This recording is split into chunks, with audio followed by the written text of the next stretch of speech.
আসসালামু আলাইকুম। Hello everyone, welcome back to my channel মানজারাস কিচেন বিডি। আশা করছি সবাই ভালো আছেন। আমি আজ আপনাদের জন্য নিয়ে এসেছি সুজির গোলাপজামুন মিষ্টি, যেটা খুব কম সময়ে মাত্র 2 থেকে 3টি উপকরণ দিয়ে ঘরে বসে খুব সহজেই বানিয়ে নেওয়া যায়। তবে চলুন এই রেসিপিটি কিভাবে পারফেক্টলি বানানো যায় সেটা দেখে আসি।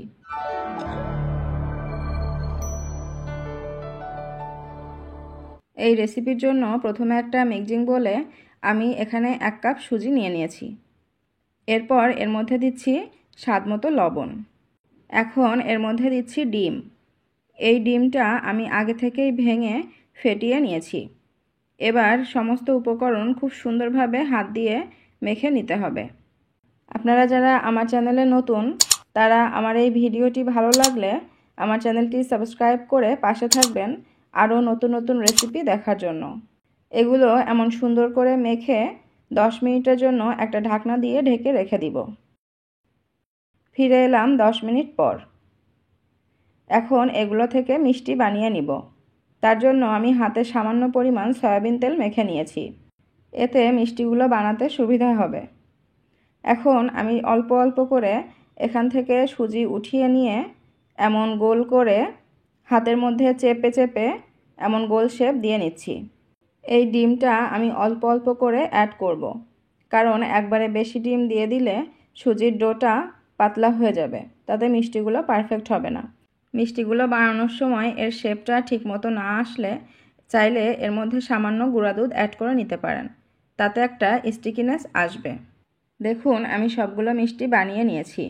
এবার এগুলা তেলের মধ্যে ভেজে নিব। তার জন্য চুলায় প্যান বসিয়ে পরিমাণ মতো সয়াবিন তেল দিয়ে নিয়েছি। তেলটা মাঝারি গরম হয়ে আসলে এর মধ্যে একে একে মিষ্টিগুলো ছেড়ে দিচ্ছি। এই তেলটা প্রথম দিকে খুব বেশি গরম করে নেওয়া যাবে না, তাহলে উপর থেকে খুব দ্রুত মিষ্টির কালার চলে আসবে, কিন্তু ভিতরটা কাঁচা থেকে যাবে। মিষ্টিগুলো একটু গাঢ় বাদামি রং করে ভেজে নিব। এই মিষ্টি বানানোর সময় এর মধ্যে আটা বা ময়দা ব্যবহার করবেন না, তাতে মিষ্টিগুলো শক্ত হয়ে যাওয়ার ভয় থাকে। দেখুন ভিউয়ার্স, মিষ্টিগুলো ভাজা হয়ে গেছে। এখন এগুলো তেল ঝরিয়ে আলাদা একটা পাত্রে নামিয়ে নিব। এই মিষ্টিগুলো চিনির শিরায় চুবাতে হবে। এখন চিনির শিরা বানানোর জন্য চুলায় প্যান বসিয়ে নিয়েছি। এর মধ্যে নিয়ে নিচ্ছি 1 কাপ চিনি। এরপর এর মধ্যে দিচ্ছি 1 কাপ পানি। সামান্য নেড়েচেড়ে এর মধ্যে দিয়ে দিচ্ছি 3 থেকে 4টি এলাচ ও 2 থেকে 3 টুকরা দারুচিনি। এতে শিরায় সুন্দর একটা ফ্লেভার আসবে। এই চিনি গলে পানিতে 1টা থেকে 2টা বলক করে নিয়ে এখন বানিয়ে নেওয়া মিষ্টিগুলো এর মধ্যে দিয়ে দিচ্ছি। মিষ্টিগুলো দিয়ে একটু নেড়েচেড়ে ঢাকনা দিয়ে ঢেকে দিলাম 5 থেকে 7 মিনিটের জন্য। এর বেশি সময় মিষ্টিগুলো সিদ্ধ করলে এগুলো শক্ত হয়ে আসবে।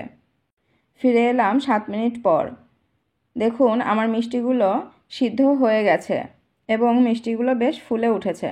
এখন এগুলা চুলা থেকে নামিয়ে নিব। এভাবে শিরার মধ্যে চুবানো অবস্থায় এগুলা আধা ঘন্টা মতো ঢেকে রেখে দিব। তাতে মিষ্টিগুলা সুন্দরভাবে শিরাটা শুষে এগুলা নরম হয়ে যাবে।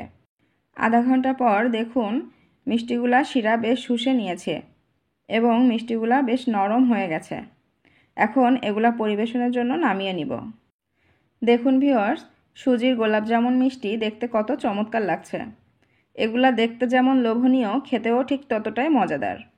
আপনারাও চাইলে চমৎকার এই গোলাপজামুন রেসিপিটি বাসায় বানানোর ট্রাই করতে পারেন। আশা করছি আমার এই রেসিপিটি আপনাদের ভালো লেগেছে। শেষ পর্যন্ত আমাদের সাথে থাকার জন্য ধন্যবাদ। ভালো থাকবেন, সুস্থ থাকবেন, স্বাস্থ্যকর খাবার খাবেন। আল্লাহ হাফেজ।